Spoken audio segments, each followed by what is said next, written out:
Hello everyone, welcome to ओकुल में आप सभी का स्वागत है।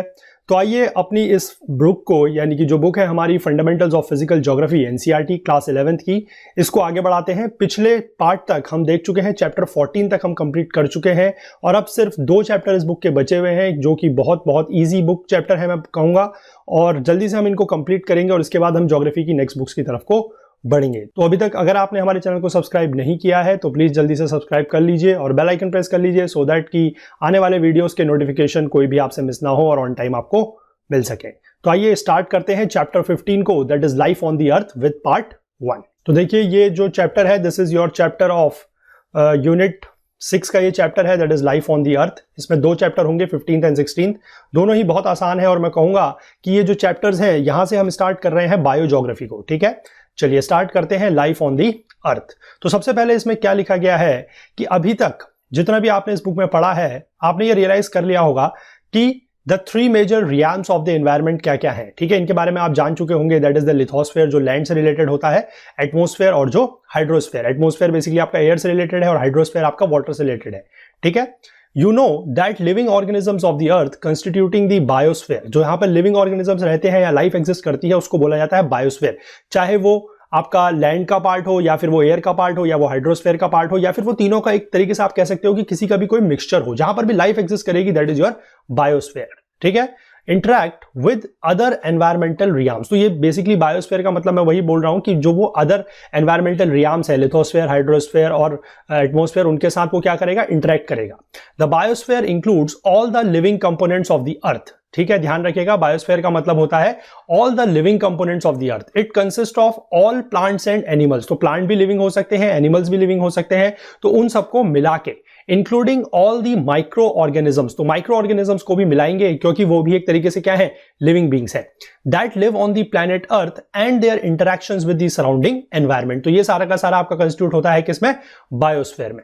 Most of the organisms exist on the lithosphere and or the hydrosphere as well as in the atmosphere। तो जो organisms हैं वो कहां पर होते हैं, organism lithosphere में भी होते हैं, यानी कि लैंड के पार्ट में भी होते हैं, हाइड्रोस्फेयर में भी होते हैं, वाटर में भी होते हैं, और एटमोस्फेयर यानी कि एयर में भी होते हैं। There are also many organisms that move freely from one realm to the other। तो कुछ ऐसे organisms भी होते हैं जो एक रियाम से दूसरे रियाम में जाते हैं, यानी कि आप कह सकते हैं कि लैंड से वाटर में जाते हैं, या लैंड से एयर में जाते हैं, या वाइस वर्सा। ठीक है, The biosphere and its components are very significant elements of the environment। तो जो बायोस्फेयर है और उसके जो एलिमेंट्स हैं, जो कंपोनेंट्स हैं, वो बहुत ज्यादा इंपॉर्टेंट एलिमेंट्स है किसके, एनवायरमेंट के। These elements interact with the other components of the natural landscape such as land, water and soil। तो ये बेसिकली जो आपके एलिमेंट्स हैं, ये किसके साथ, ये अदर कंपोनेंट्स के साथ रिएक्ट करते हैं, जैसे कि क्या क्या, लैंड है, वाटर है, सॉइल है। They are also influenced by the atmospheric element such as the temperature, rainfall, moisture and sunlight. ठीक है, तो ये आपके जो इन्फ्लुएंस, ये औरों से भी इन्फ्लुएंस होते हैं। कौन, ये जो आपके एलिमेंट्स होते हैं, जो कंपोनेंट्स होते हैं, ये औरों से भी क्या होते हैं, औरों से भी ये इन्फ्लुएंस होते हैं एटमॉस्फेरिक एलिमेंट से, जैसे कि आपका टेम्परेचर है, या फिर आपका रेनफॉल है, आपका मॉइस्चर है, आपकी सनलाइट है, इनसे भी। ठीक है, the interactions of the biosphere with land, air and water are important to the growth, development and evolution of the organisms. और इनके साथ जो इनका इंटरेक्शन होता है, या जो इनसे ये इन्फ्लुएंस होते हैं, ये उनके साथ क्या होता है कि ये इंपॉर्टेंट होते हैं किसके लिए, इनकी ग्रोथ के लिए, इनके डेवलपमेंट के लिए, और कह सकते हैं इनकी इवोल्यूशन के लिए। ठीक है, आगे देख लेते हैं, टर्म आता है ecology. What is ecology? Ecology का मतलब होता है कि ये यहां पर यही लिखा गया है कि आपने इकोलॉजिकल एंड एनवायरमेंटल प्रॉब्लम्स के बारे में न्यूज़पेपर वगैरह में पढ़ा होगा, तो कभी आपने सोचा है कि इकोलॉजी क्या है? ठीक है, the environment as you know is made up of abiotic and biotic components. जो एनवायरमेंट है वो एबायोटिक और बायोटिक दोनों कंपोनेंट से बना हुआ है। एबायोटिक का मतलब होता है नॉन लिविंग और बायोटिक का मतलब होता है लिविंग।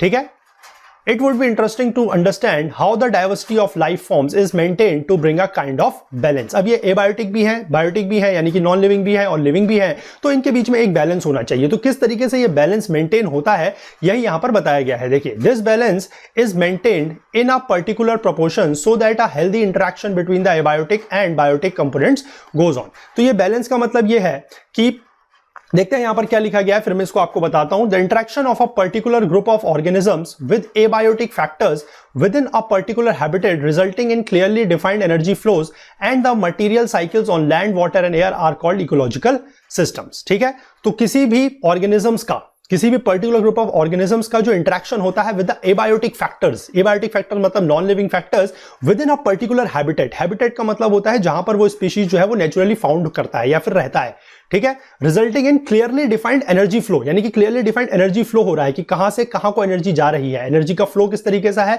और मटेरियल की साइकिल किस तरीके की है, चाहे वो लैंड में हो, चाहे वो वाटर में हो, चाहे वो एयर में हो, उसी पूरे के पूरे पार्ट को या उसी सिस्टम को बोला जाता है इकोलॉजिकल सिस्टम, ठीक है। चलिए आगे देखते हैं। ये जो टर्म आया था इकोलॉजी का, the term ecology was derived from the Greek word oikos, ठीक है, ओइकोस से निकला था जिसका मीनिंग है house, combined with the word logy meanings the science of और द स्टडी ऑफ, ठीक है। Literally ecology is the study of the earth as a household of plants, human beings, animals and micro organisms. तो basically आप कह सकते हैं कि जो इकोलॉजी का मतलब है, इको का मतलब है यहां पर ओइकोस, ओइकोस का मतलब है हाउस, और स्टडी का मतलब है यानी कि लॉजी का मतलब है द स्टडी ऑफ और साइंस ऑफ, ठीक है। तो आप कह सकते हैं the earth as a household, यानी कि अर्थ को एक हाउस होल्ड की तरह लिया गया है, एक घर की लिए तरह लिया गया है, किसके, plants, animals and micro organisms के, ठीक है। They all live together as interdependent components, ये इंटरडिपेंडेंट कंपोनेंट्स की तरह रहते हैं क्योंकि एक दूसरे पर डिपेंड करते हैं, ठीक है। अभी किस तरीके से करते हैं वो हम आगे देखते हैं। A German zoologist Ernst Haeckel who used the term as oikology in 1869 became the first person to use the term ecology। ध्यान रखेंगे, नाम याद रख सकते हैं आप, अर्नेस्ट हैकेल। किसी छोटे मोटे एग्जाम में होता है कि एसएससी या फिर आरआरबी रेलवे टाइप के एग्जाम में इस तरीके के नाम भी आ जाते हैं कि पहला आदमी कौन था जिसने इकोलॉजी का टर्म दिया था, तो नाम आप याद रख सकते हैं Ernst Haeckel, he was a German zoologist, ठीक है। यहां पर दिया गया है अर्नेस्ट हैकेल का नाम। चलिए आगे देखते हैं।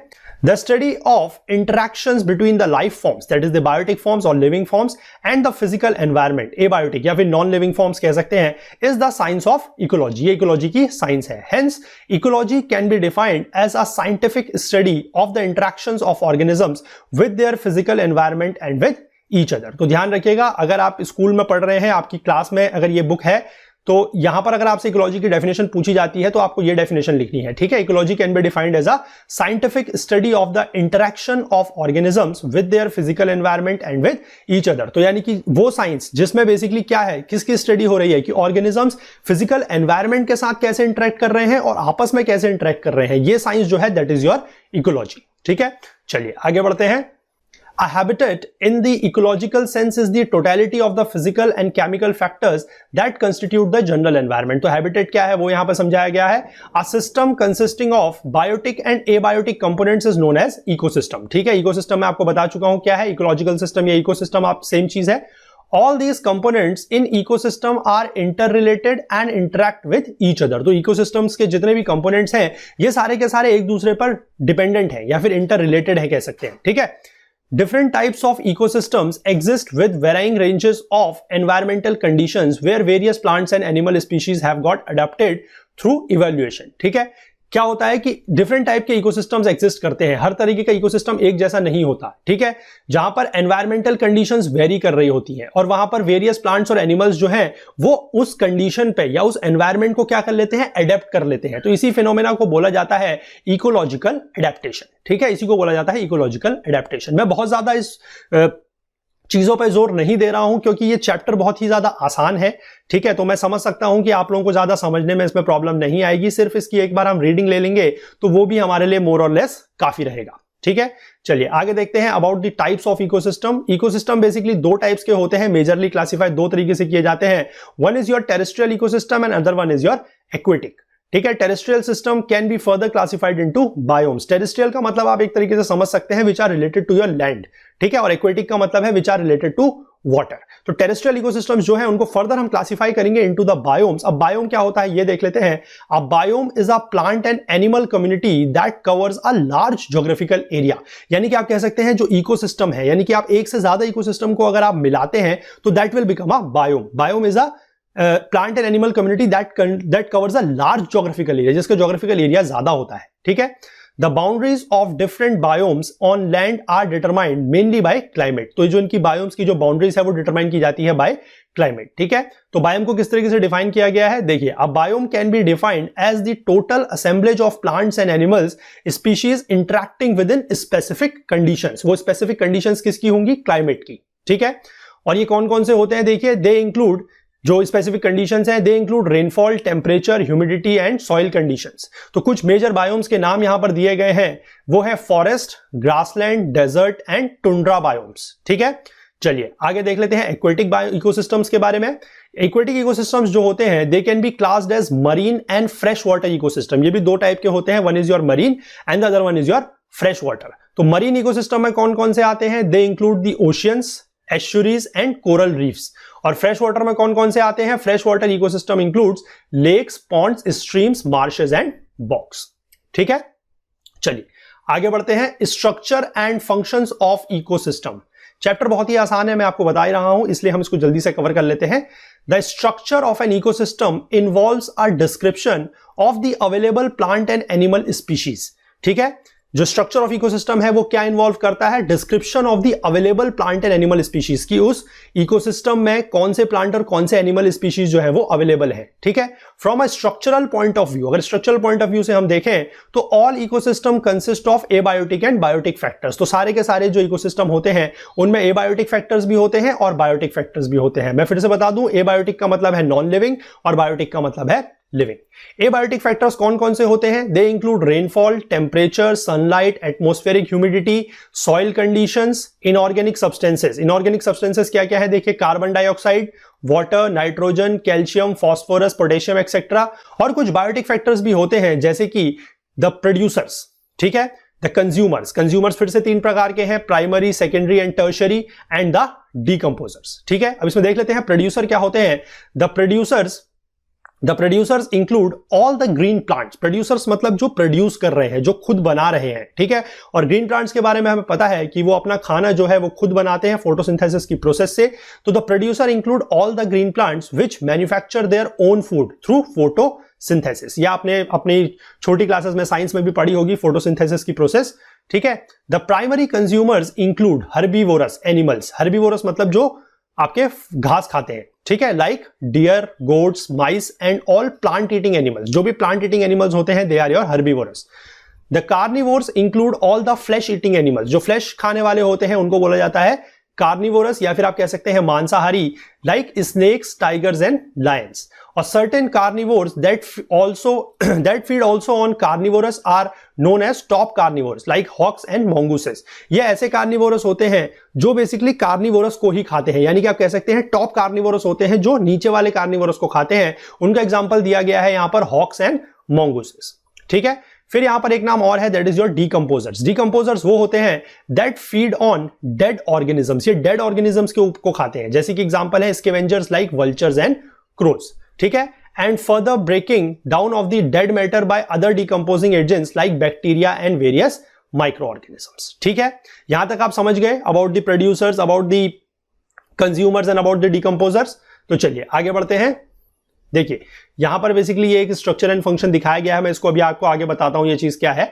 ठीक है, देखिए, the producers are consumed by the primary consumers, whereas the primary consumers are in turn being eaten by the secondary consumers। ठीक है, तो प्रोड्यूसर्स हमारे क्या हो गए?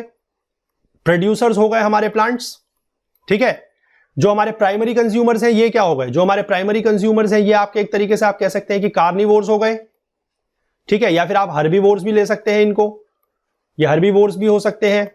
ठीक है, और ये जो आपके सेकेंडरी कंज्यूमर्स हैं, ये सेकेंडरी कंज्यूमर्स आपके एक तरीके से आप कह सकते हैं they are your top carnivores. ये टॉप कार्निवोर्स हो गए। ठीक है, चलिए further the secondary consumers are consumed by the tertiary consumers. तो इसके ऊपर भी अगर हो सकता है तो वो हो जाएंगे आपके टर्शरी कंज्यूमर्स। ठीक, the decomposers feed on the dead at each and every level. तो जो डीकंपोजर्स होते हैं वो डेड पर फीड करते हैं, चाहे वो प्लांट का डेड भी हो सकता है, वो एनिमल का डेड भी हो सकता है। तो डीकंपोजर्स आपके हर लेवल पर होते हैं। ठीक है, they change them into various substances such as nutrients, organic and inorganic salts essential for soil fertility. ठीक है, चलिए आगे देखें। Organisms of an ecosystem are linked together through a food chain. ये इंपॉर्टेंट है कि जो ऑर्गेनिजम्स ऑफ एन इकोसिस्टम होते हैं, यानी कि एक जो प्रोड्यूसर है, प्रोड्यूसर के ऊपर आपका प्राइमरी कंज्यूमर है, प्राइमरी कंज्यूमर के सेकेंडरी कंज्यूमर है, फिर टर्शरी कंज्यूमर है, और एक तरफ से आपके डीकंपोजर्स हैं जो डेड रिमेन्स पर या डेड एनिमल्स पर या डेड प्लांट्स पर फीड कर रहे हैं। तो ये सारे का जो इंटरलिंकिंग होती है that is your known as basically your that is related with a term known as food chain. ठीक है, जैसे कि देखिए यहां पर इसका एग्जांपल दिया गया है। क्या एग्जांपल दिया गया है? For example a plant eating beetle जो है feeding on a paddy stalk is eaten by a frog. Beetle आपको पता है एक छोटा सा कीड़ा होता है जो कि आपके पैडी स्टॉक पे लगता है, ठीक है, पैडी स्टॉक पे लगता है। It is eaten by a frog, उसको एक फ्रॉग खाता है, यानी कि उसको एक मेढक खाता है, ठीक है। Which is in turn eaten by a snake, अब मेढक को कौन खाता है? Snake. And which is then consumed by a hawk, और स्नेक को कौन खाता है? हॉक। तो आप देख सकते हैं कि किस तरीके से ये आपस में इंटरलिंक्ड है, पहले बीटल, फिर फ्रॉग, फिर स्नेक और फिर हॉक, ठीक है। This sequence of eating and being eaten and the resultant transfer of energy from one level to the another is known as food chain. तो यही बेसिकली एक तरीके से फूड चेन है कि किस तरीके से फ्रॉम दी प्रोड्यूसर्स टू लेकर हम जो टॉप लेवल कार्निवोर्स तक पहुंच जाते हैं, that is your food chain. और उस फूड चेन में क्या होता है कि एनर्जी का ट्रांसफर भी हो रहा है, ठीक है। Transfer of energy that occurs during the process of food chain from one level to another is known as flow of energy, ठीक है, उसको बोला जाता है फ्लो ऑफ एनर्जी। और मैं आपको एक चीज और बता दूं, यहां पर बुक में मेंशन नहीं है लेकिन फिर भी मैं आपको बताना जरूरी समझता हूं कि एक लेवल से दूसरे लेवल पर जो एनर्जी ट्रांसफर होता है वो सिर्फ 10% होता है, ठीक है। सपोज कर लीजिए ये कुछ लेवल्स हैं, ठीक है, हम इस तरीके से नीचे को बढ़ रहे हैं, दे आर योर प्रोड्यूसर्स, हम इस तरीके से नीचे को बढ़ेंगे। तो यहां पर अगर एनर्जी हमारी 100 है तो यहां पर हमारी एनर्जी पहुंचेगी 10, यहां पर एनर्जी पहुंचेगी 1 और यहां पर एनर्जी पहुंचेगी 0.1, ठीक है। तो हर स्टेज में आप कह सकते हैं हर स्टेज में जो है वो 10% एनर्जी ही आगे ट्रांसफर होती है। This is your transfer of energy या फ्लो ऑफ एनर्जी जिसको आप बोलते हैं, ठीक है। और इस लॉ का नाम है जिसके अकॉर्डिंग एनर्जी ट्रांसफर होती है, that is known as your Lindeman's law, ठीक है, that is known as your Lindeman's law. नाम याद रख सकते हैं अगर आपको जरूरत महसूस होती है तो, ठीक है। चलिए आगे बढ़ते हैं। However the food chains are not isolated from one another. अब ऐसा नहीं है कि जो ये बीटल वाली मैंने आपको अभी फूड चेन समझाई, ठीक है, कि जैसे बीटल है, बीटल के बाद फ्रॉग है, फिर स्नेक है, फिर हॉक है, इसी तरीके से बहुत सारी आपके कह सकते हैं कि और भी काफी सारी फूड चेन्स होंगी। लेकिन ये फूड चेन्स एक दूसरे से आइसोलेटेड नहीं होती, ये एक दूसरे के साथ इंटरलिंक्ड होती है, ठीक है। जैसे देखिए इसमें यहां पर आगे लिखा गया है कि एक माउस है, एक चूहा है, that is feeding on the grain, वो ग्रेन खा रहा है, may be eaten by different secondary consumers, ठीक है, यानी कि वो कुछ डिफरेंट सेकेंडरी कंज्यूमर्स द्वारा खाया जा सकता है। And these carnivores may be eaten by other different tertiary consumers, जिनको हम टॉप कार्निवोर्स भी बोलते हैं, ठीक है। तो यहां पर आप एक तरीके से देख सकते हैं कि जो फूड चेन है वो आइसोलेटेड नहीं है, वो एक दूसरे से लिंक्ड है, ठीक है।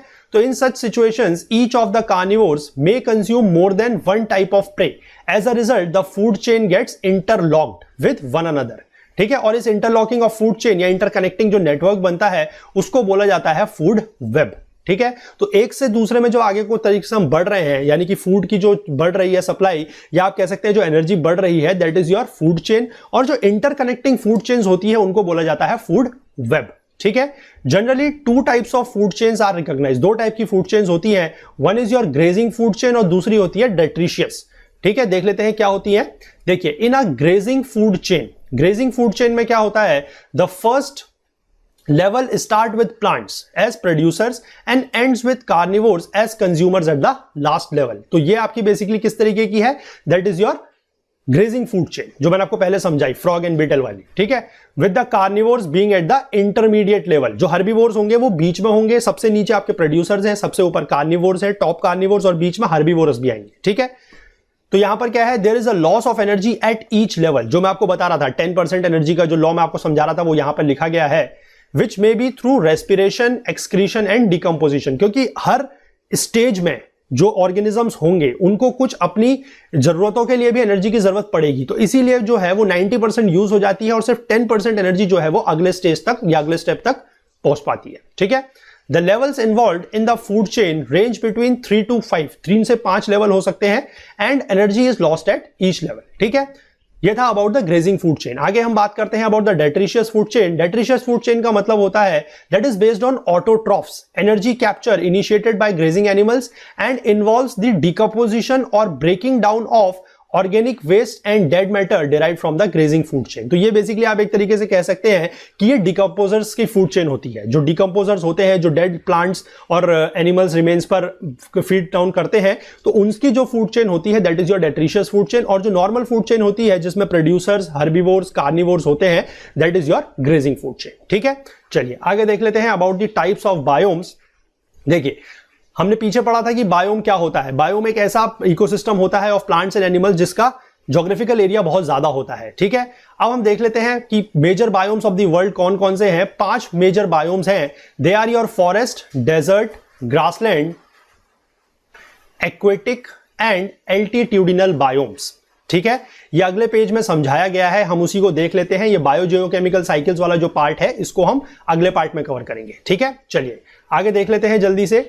ये सारे के सारे 5 बायोम्स के बारे में दिया गया है। दैट इज योर फॉरेस्ट, क्या क्या इनके सब टाइप्स होते हैं, जैसे कि ट्रॉपिकल, इक्वेटोरियल, डेसिडुअस, टेम्परेट और बोरियल। फिर इनके रीजन्स कौन कौन से हैं ये भी यहां पर समझाए गए हैं। क्लाइमेटिक कंडीशंस क्या क्या है ये भी समझाई गई है। सॉइल किस किस टाइप की होती है और फ्लोरा एंड फौना यानी कि प्लांट्स और एनिमल स्पीशीज यहां पर किस किस तरीके की पाई जाती है वो यहां पर सब कुछ दिया गया है। तो यहां पर देखिए, आप फॉरेस्ट दिया गया है, देन आपको डेजर्ट दिया गया है, आपको ग्रासलैंड्स दिया गया है, देन आपको अगले 2 भी दिए गए हैं, दैट इज एक्वेटिक एंड एल्टीट्यूडिनल। तो ये आप चीजें खुद अपने आप इस टेबल से पढ़ सकते हैं। बहुत ही सही तरीके से यहां पर समझाया गया है, ज्यादा इसको समझने की जरूरत नहीं है। एक बार आप इसको पढ़ लेंगे, इसमें रीजन्स वगैरह लिए गए हैं, टेम्परेचर वगैरह की कंडीशन दी गई है, तो वो आप यहां पर पढ़ के खुद भी समझ सकते हैं। तो इस पार्ट में इतना ही रखते हैं। अगले पार्ट में हम इसके चैप्टर का जो सेकंड पार्ट रहेगा अबाउट द बायोजियोकेमिकल साइकिल्स उसको कंप्लीट करेंगे। About the carbon cycle, oxygen cycle, nitrogen cycle, water cycle, उन सब के बारे में पढ़ेंगे और फिर हम बढ़ जाएंगे अपने अगले चैप्टर में, that is your last chapter of this book, chapter 16।